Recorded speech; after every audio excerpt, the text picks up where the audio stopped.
ngayon po, tagulan na, inaasahan natin siyempre na sunod-sunod na mga bagyo. Importante na lagi natin inaalam ang lagay ng panahon. Kaya naman mas pinalakas na po at mas pinalawig pa ngayon ng GMA News ang paghahatid namin sa inyo ng mga komprehensibong mga ulat panahon gamit ang pinakabagong teknolohiya ang mapapanood nyo. Ngayong gabi, makakasama natin ang bagong resident meteorologist ng GMA News.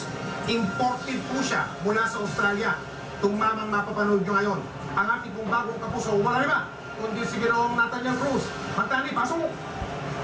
Mike, papalabas na ng Philippine Area of Responsibility ang bagyong Siambo, kaya kahit isa na itong typhoon ay wala ng epekto sa Pilipinas.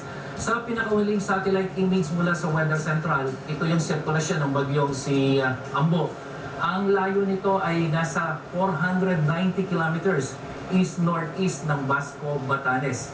Si Ambo ay nagtataglay pa rin ng pinakamalakas na hangin na 140 kilometro bawat oras malapit sa gitna at bugso na umaabot ang 107 kilometro sa malapit sa gitna. Pansinin mo, Mike, itong araw na tinitingnan natin. Ang mas maraming araw at mas mahahaba yung araw, ibig sabihin niya mas malakas ang hangin. Kaya dito sa Luzon, tuloy-tuloy yung malakas na hangin habagat. Si Ambo ay kumikilos hilagang silangan sa bilis na 17 kilometro bawat oras. At sa kanyang bilis, Mike, ay tuloy-tuloy na itong lalabas ng Philippine Area of Responsibility at maaaring papunta na ito ng Japan. Pero bago pa man ito lumabas ng ating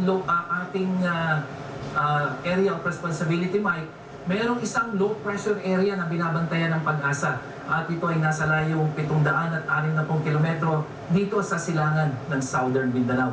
Malaki po ang pag-asa na ito ay maging isang ganap na bagyo sa susunod na 1 hanggang sa 2 araw. Samantala, narito naman ang magiging lagay ng panahon sa ibang panig ng bansa.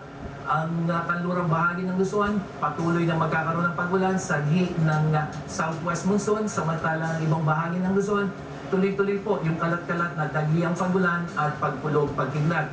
Diyan sa Southern Luzon, magkakaroon din mga pag-ulan sa ninang hanging habagat. Ang buong Kabisayaan naman, tuloy-tuloy din ang kalat-kalat na dagliang pag-ulan at pagpulog, pagkidlat. Ganun din dito sa Mindanao na mayroong kalat-kalat na dagliang pag-ulan at pagpulog, pagkidlat. Samantala, ano naman ang inaasahan natin 5-day weather outlook para dito sa Metro Manila. Tuloy-tuloy po yung pag-ulan dito sa Metro Manila at bukas nga sa ikalawang araw ng pagpasok, Mike, inaasahan natin, hindi masyadong mainit. Tingnan natin itong ating temperatura 30 degrees Celsius. Pero meron tayong init factor. Ito yung actual na temperatura ang ating mararamdaman sa ng relative humidity kaya abutin ito ng 37 degrees Celsius. Pero hindi masyadong mainit kasi nga po dahil sa pag-ulan at saka maulat na papawirin.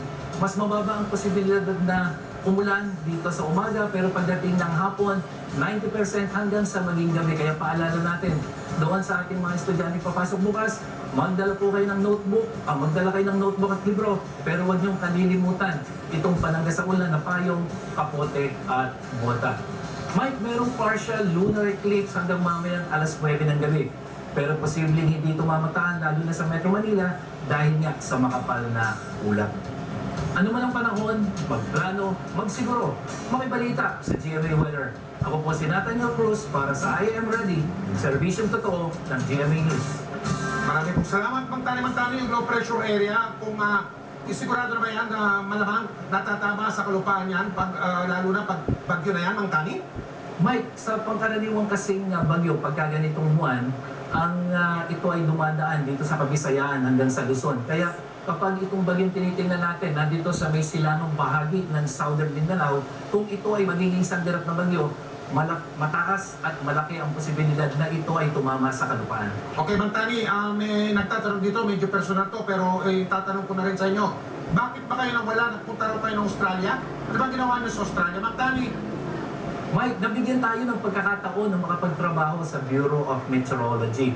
Kaya yung ating kaalaman na natutunan natin dito sa Pilipinas ay mas nadagdagan dahil doon sa natutunan natin sa bansang Australia.